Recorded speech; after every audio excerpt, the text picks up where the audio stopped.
దరిద్రం, వాళ్ళ దరిద్రాన్ని ఎవరు కట్టగట్టే మెంటాలిటీతో జరిగిన వ్యవహారం. ఓకే.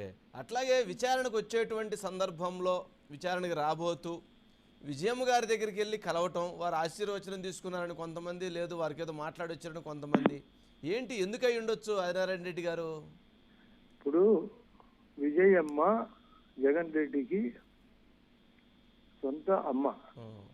లేటెస్ట్ గా సోదరి జగన్ చెల్లెలు ఒక స్టేట్మెంట్ ఇచ్చింది.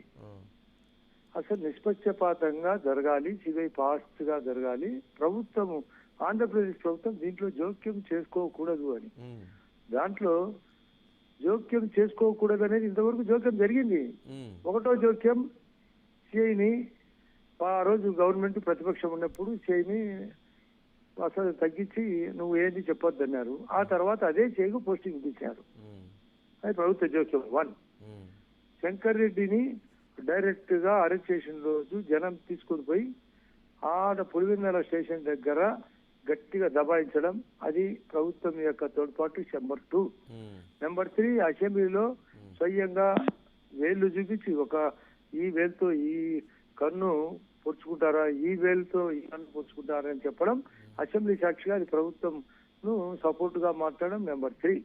నెంబర్ 4, దేవిరెడ్డి శంకర్ రెడ్డికి ప్రతిసారి అనుకూలంగా కోర్టు పరంగా పీపీలను సపోర్ట్ చేయించడం కానీ, లేదా సెంట్రల్ జైలు నుంచి పదే రిమ్స్ హాస్పిటల్కు తరలించడం కానీ, ఇన్ని రకాలుగా ప్రభుత్వం సపోర్ట్ చేసిన విషయాన్ని ఆమె స్వయంగా గమనించింది. కాబట్టి అమ్మ ఇప్పటి నుంచి ఈ విధంగా మీ షర్మిలమ్మను స్టేట్మెంట్ ఇవ్వకుండా ఏమన్నా నువ్వు ఆపగలవా అని ఒకటి, నువ్వేమన్నా మాకు అనుకూలంగా స్టేట్మెంట్ ఇవ్వగలవా అని ఒక రిక్వెస్ట్, ఏదో జరిగిపోయింది నువ్వేమన్నా మధ్యవర్తిత్వం చేయగలవా అని 3వ రిక్వెస్ట్. ఇలాంటి దానికి ఒకటి, రకరకాలుగా వాళ్ళు ఆరితేరిన వ్యక్తులు కాబట్టి ఏమైనా ఉండొచ్చు ఆ కలీగలో. ఓకే, ఆ కలీగలో ఏమైనా ఉండొచ్చు అంటారు. ఏమైనా ఉండొచ్చు. ఆరితేరిన విన్యాసాలు, ఆరితేరిన విన్యాసాలు జరుగుతున్నాయి అంటారు. ఓకే, ఇప్పుడు ఈ రోజుకి విచారణ అయిపోయింది, మరలా మిమ్మల్ని కొద్ది రోజుల్లో పిలుస్తాము అవసరమైతే అని చెప్పారంట ఆదినారాయణ రెడ్డి గారు. అది ఆయన అంతా ఏమి స్పష్టంగా ఆయనే చెప్పినాడు కదా. అవినాష్ రెడ్డి గారు బయటకు వచ్చి కరెక్ట్ గా 7:30 అంటే 1 అవర్ బ్యాక్ బయటకు వచ్చి ఇదే మాట చెప్పినాడు కదా. హలో, చెప్పండి. అదే పనిగా బయటకు వచ్చి ప్రెస్కు చెప్పినాడు కదా, నాది కొన్ని స్పష్టంగా వీడియో ఆడియో రికార్డ్ చేయమన్నాను, మరొకటి నేను మీకు సహకరిస్తున్నా కదా, మరొకటి మీరు ఎప్పుడు చెప్పినా కూడా వచ్చేదానికి రెడీ కదా, కానీ కొన్ని విషయాలు నేను చెప్పకూడదు కదా, మళ్ళీ ఎప్పుడైనా పిలిస్తే వస్తానని లోపల చెప్పుకొని వచ్చినానని ఆయన బయటకు వచ్చి చెప్పినాడు. ఓకే, అంటే ఇప్పుడు జరుగుతున్న చర్చ ఏంటంటే, ఇప్పటి వరకు ఉన్నటువంటి దస్తగిరి ఇచ్చినటువంటి వాంగ్మూలం ప్రకారంగా, సిబిఐ సేకరించినటువంటి సాక్ష్యాధారాల ప్రకారంగా ఇవన్నీ అంటే అవినాష్ రెడ్డి అరెస్టు తప్పదు, అవినాష్ రెడ్డి అరెస్టుకి సంబంధించి ఈరోజు విచారణ లేదా రేపు ఎల్లుండి అట్లాంటిది ఉండిద్ది అనుకున్నారు. కానీ ఇప్పుడు జరిగినటువంటి అంశాన్ని బట్టి చూస్తే ఆ గ్యాప్ ఏదో ఉన్నట్లుంది కదా. Gap means what is the meaning of gap? అంటే గ్యాప్ అంటే మరలా ఇంకోసారి విచారణ పిలవటం, ఆ విచారణ అంటే ఇది కాలం మరింత కాలం ఇప్పటికే కాలం అతీతం అయింది అనుకున్నారు కదా, మరి ఇంకొంచెం కాలం అతీతం అవుతుంది. ఆ గ్యాప్ ఎక్కువ అని ఎందుకు అనుకుంటున్నారు? ఆ గ్యాప్ రేపు సండే కాబట్టి వాళ్ళు ప్రిపేర్ కావాలి కాబట్టి, ఇప్పటికే ఈ రోజు సాటర్డే అయినా వాళ్ళు సిబిఐ ఆఫీస్ రన్ చేశారు, రేపు హాలిడే కాబట్టి ఎల్లుండే మళ్ళీ రమ్మనొచ్చు, లేదా ఎల్లుండి నోటీస్ ఇచ్చి డే ఆఫ్టర్ మళ్ళీ మంగళవారం రమ్మనొచ్చు.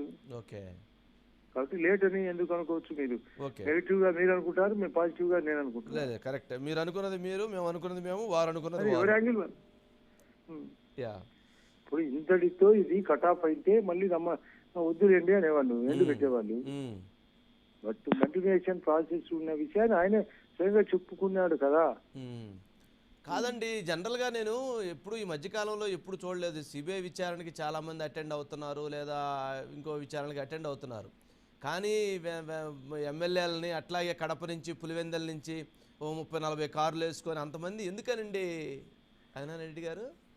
అంటే ఒత్తిడి వాళ్ళ మీద, ఆఫీసర్ల మీద ఒత్తిడి పెంచడానికి, నా గ్రూపిజం ఇది, మీరు తగ్గండి అని చెప్పడానికి, ప్రెజరైజ్ చేయడం.